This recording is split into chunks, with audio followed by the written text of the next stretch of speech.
Hello everyone, hope you are well and doing great with my channel TIR Education. Dear friends, আজকে আমরা শিখব কিছু advanced English sentence structure. তো চলো শুরু করা যাক। ডিয়ার ফ্রেন্ডস, আমাদের প্রাত্যহিক জীবনে এমন ধরনের কথাগুলো আমরা প্রায় বলি, যেমন আমি গল্পের বই পড়া ছাড়া থাকতেই পারি না, আমি তোমার সঙ্গে কথা না বলে থাকতেই পারি না, আমি তোমাকে না দেখে থাকতেই পারি না। এরূপ বাক্য বলতে হলে আমাদের স্ট্রাকচারটি হবে আই ক্যান্ট হেল্প প্লাস ভার্বের সঙ্গে আইএনজি প্লাস আদার ওয়ার্ড।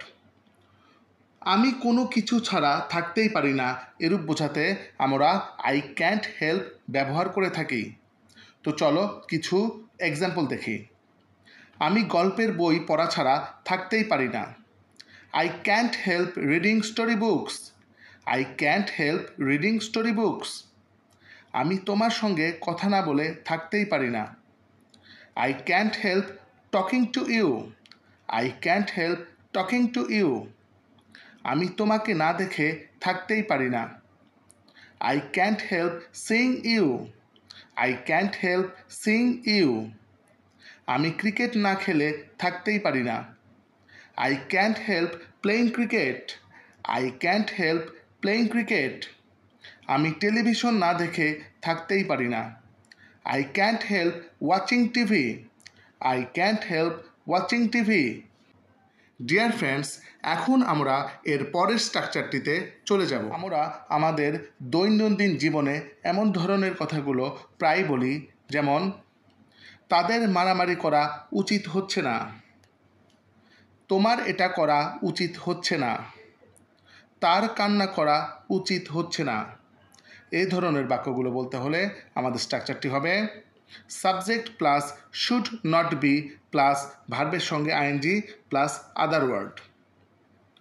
উচিত হচ্ছে না এরূপ বোঝাতে আমরা শুড নট বি ব্যবহার করে থাকি। তো চলো কিছু উদাহরণ দেখি। তাদের মারামারি করা উচিত হচ্ছে না। They should not be fighting. They should not be fighting. তোমার এটা করা উচিত হচ্ছে না। You should not be doing it. You should not be doing it. তার খেলা করা উচিত হচ্ছে না। He should not be playing. He should not be playing. আমাদের কথা বলা উচিত হচ্ছে না। We should not be talking. We should not be talking. তার কান্না করা উচিত হচ্ছে না। She should not be crying. She should not be crying. Dear friends, now it's your time. এখন এই দুইটি স্ট্রাকচার হতে তোমাদের প্র্যাকটিসের জন্য দুইটি সেন্টেন্স দেওয়া হলো। আমি গান শোনা ছাড়া থাকতেই পারি না। তার ঘুমানো উচিত হচ্ছে না।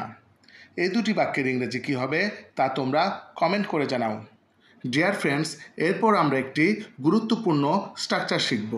ডিয়ার ফ্রেন্ডস, এমন ধরনের কথাগুলো আমরা প্রায় বলি, যেমন তুমি কোনোভাবেই বুদ্ধিমান না, সে কোনোভাবেই চালাক না, তারা কোনোভাবেই দরিদ্র না। এই ধরনের বাক্যগুলো বলতে হলে আমাদের স্ট্রাকচারটি হবে subject plus am is are plus by no means plus other word. এখানে এম ইজ আর বসবে অবশ্যই সাবজেক্ট অনুসারে। কোনোভাবেই না এরূপ বোঝাতে আমরা বাই নো মিনস ব্যবহার করে থাকি। তো চলো কিছু উদাহরণ দেখি। তুমি কোনোভাবেই বুদ্ধিমান না।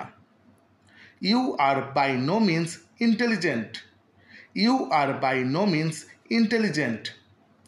এটা কোনোভাবেই খারাপ না। It is by no means bad. It is by no means bad. সে কোনোভাবেই চালাক না। He is by no means clever. He is by no means clever. তারা কোনোভাবেই দরিদ্র না। They are by no means poor. They are by no means poor. আমি কোনোভাবেই মিথ্যাবাদী না। I am by no means liar. I am by no means liar.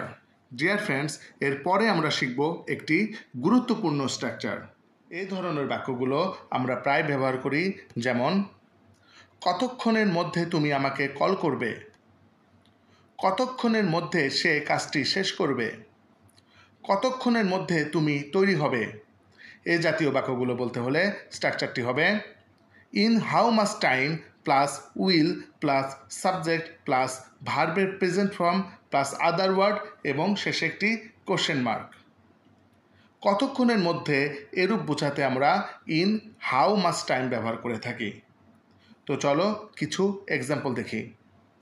কতক্ষণের মধ্যে তুমি আমাকে কল করবে? In how much time will you call me? In how much time will you call me? কতক্ষণের মধ্যে সে কাজটি শেষ করবে? In how much time will he finish the work? In how much time will he finish the work? কতক্ষণের মধ্যে তুমি তৈরি হবে? In how much time will you get ready? In how much time will you get ready? কতক্ষণের মধ্যে তুমি বাড়ি পৌঁছাবে? In how much time will you reach home?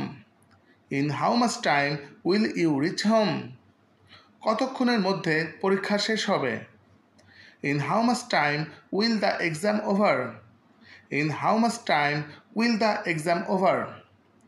Deer friends, now it's your time. এখন এই দুটি স্ট্রাকচার হতে তোমাদের প্র্যাকটিসের জন্য দুইটি সেন্টেন্স দেওয়া হলো।